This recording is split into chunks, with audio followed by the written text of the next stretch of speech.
Hello everyone, আসসালামু আলাইকুম। কেমন আছেন সবাই? আশা করছি ভালো আছেন। আজকে আবার নতুন রেসিপি নিয়ে চলে আসলাম। আজকে আমার রেসিপিটি হলো চিংড়ি মাছ দিয়ে করলা ভাজি। আশা করছি রেসিপিটি আপনাদের ভালো লাগবে, তাহলে দেখতে থাকেন। এখানে আমি করলা নিয়েছি। এই করলাটাই আমি ভাজি করে আপনাদেরকে দেখাবো। এখন করলাগুলা আমি কেটে নিব। চিংড়ি মাছ দিয়ে এই করলা ভাজি করব। চিংড়ি মাছ নিলাম, চিংড়ি মাছগুলা এখন বেছে নিব। আমি করলাটা কেটে নিলাম গোল গোল করে, আর চিংড়ি মাছটাও বেছে নিলাম। এখন ভাজি করার জন্য আমি চুলায় চলে যাব। চুলায় প্যান বসিয়ে পেঁয়াজ কাঁচামরিচ দিয়ে দিলাম, তেল দিয়ে দিলাম। এখন পেঁয়াজটা আমি ভেজে নিব। পেঁয়াজটা একটু নরম হয়ে আসলে এর মধ্যে আমি চিংড়ি মাছগুলা দিয়ে দিব। পেঁয়াজটা নরম হয়ে গেছে। এখন চিংড়ি মাছগুলা আমি এই পেঁয়াজের মধ্যে দিয়ে দিব। চিংড়ি মাছ পেঁয়াজের মধ্যে দিয়ে দিলাম। এখন লবণ দিয়ে দিলাম, হলুদের গুঁড়া দিলাম, ধনিয়ার গুঁড়া দিলাম।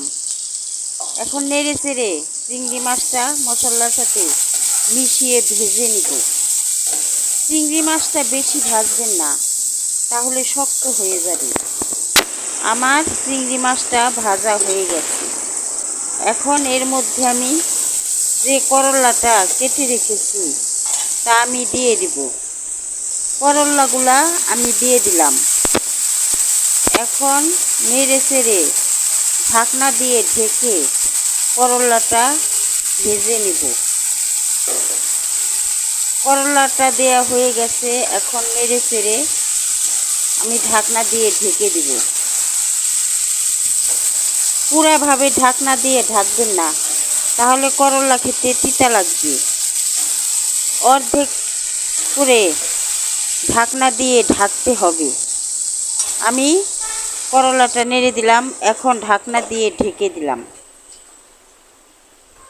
ঢাকনা দিয়ে ঢেকে দেওয়ার পর কিছুক্ষণ রান্না করলাম, মানে ভেজে নিলাম। এখন নেড়ে চেড়ে করলাটাকে আবারও ঢেকে দিব। এইভাবে একটু পর পর ঢেকে দিব। আর ঢাকনা তুলে আমি করলা নেড়ে চেড়ে ভেজে নিব। আবারও ঢেকে দিলাম। আবারও কিছুক্ষণ ভাজার পর ঢাকনা তুলে করলাটাকে নেড়ে দিলাম। করলা ভাজা প্রায় হয়ে গেছে, লালচে কালারও এসে গেছে। এখন আরেকটু ভেজে নিব। আবারও ঢাকনা দিয়ে আমি করলাটাকে ঢেকে দিলাম।